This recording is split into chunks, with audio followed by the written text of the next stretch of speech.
Chapter 19. My Master, in Calcutta, appears in Serumpur. I am often beset by atheistic doubts.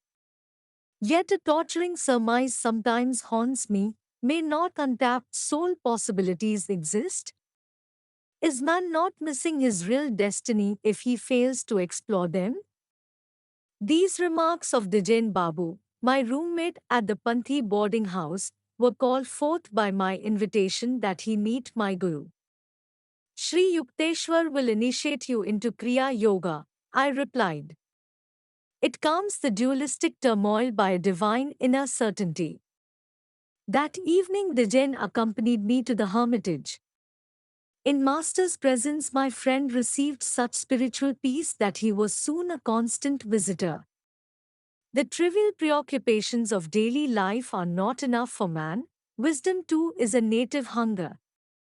In Sri Yukteswar's words, Dijen found an incentive to those attempts, first painful, then effortlessly liberating, to locate a realer self within his bosom than the humiliating ego of a temporary birth, seldom ample enough for the spirit.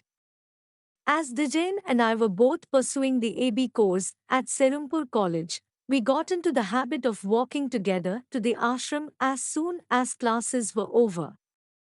We would often see Sri Yukteswar standing on his second floor balcony, welcoming our approach with a smile.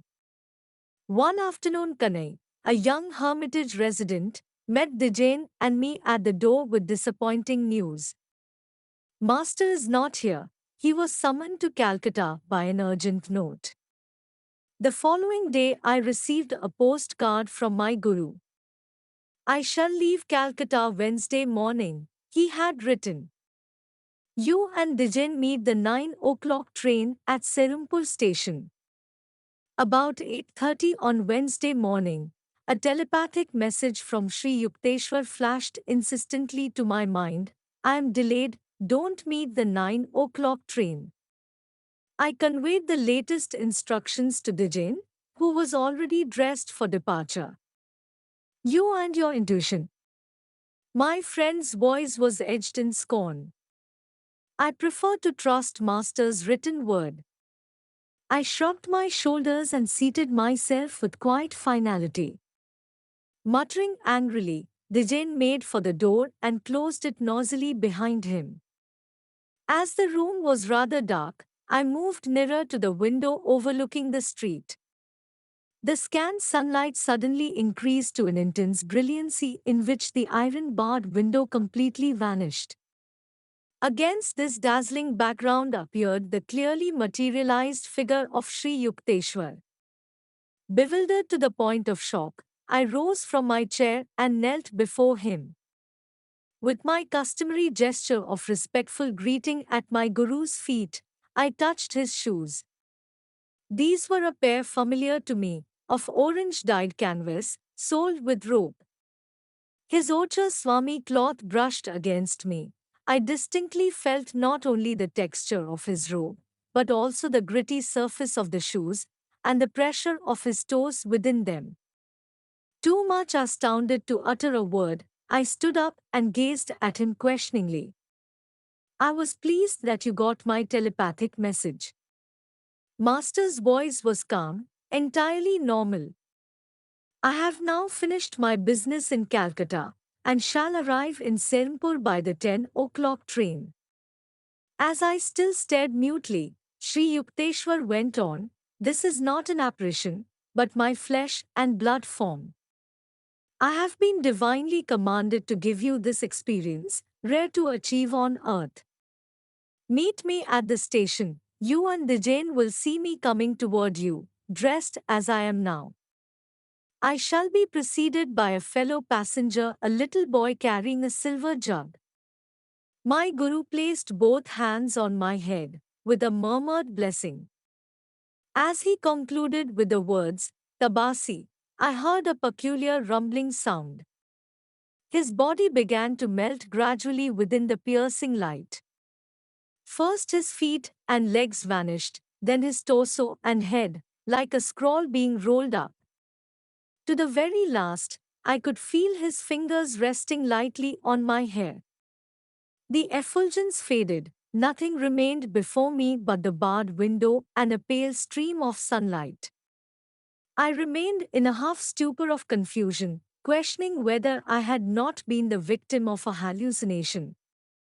A crestfallen Dijin soon entered the room. Master was not on the 9 o'clock train, nor even the 9:30. My friend made his announcement with a slightly apologetic air. Come then, I know he will arrive at 10 o'clock. I took Dijin's hand and rushed him forcibly along with me, heedless of his protests.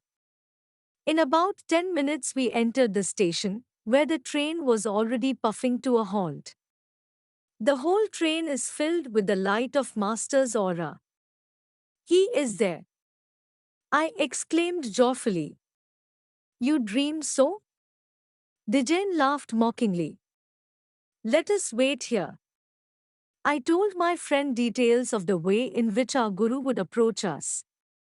As I finished my description, Sri Yukteswar came into view, wearing the same clothes I had seen a short time earlier.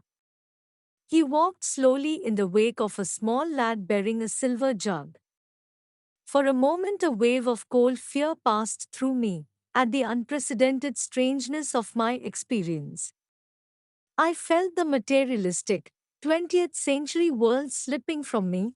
Was I back in the ancient days when Jesus appeared before Peter on the sea? As Sri Yukteswar, a modern yogi Christ, reached the spot where Dijin and I were speechlessly rooted, Master smiled at my friend and remarked, I sent you a message too, but you were unable to grasp it. Dijin was silent, but glared at me suspiciously. After we had escorted our Guru to his hermitage, my friend and I proceeded towards Serumpur College. Dijin halted in the street, indignation streaming from his every pore. So, Master sent me a message. Yet you concealed it. I demand an explanation. Can I help it if your mental mirror oscillates with such restlessness that you cannot register our Guru's instructions? I retorted. The anger vanished from Dijin's face. I see what you mean, he said ruefully. But please explain how you could know about the child with the jug. By the time I had finished the story of Master's phenomenal appearance at the boarding house that morning, my friend and I had reached Serumpur College. The account I have just heard of our Guru's powers, Dijin said, makes me feel that any university in the world is only a kindergarten.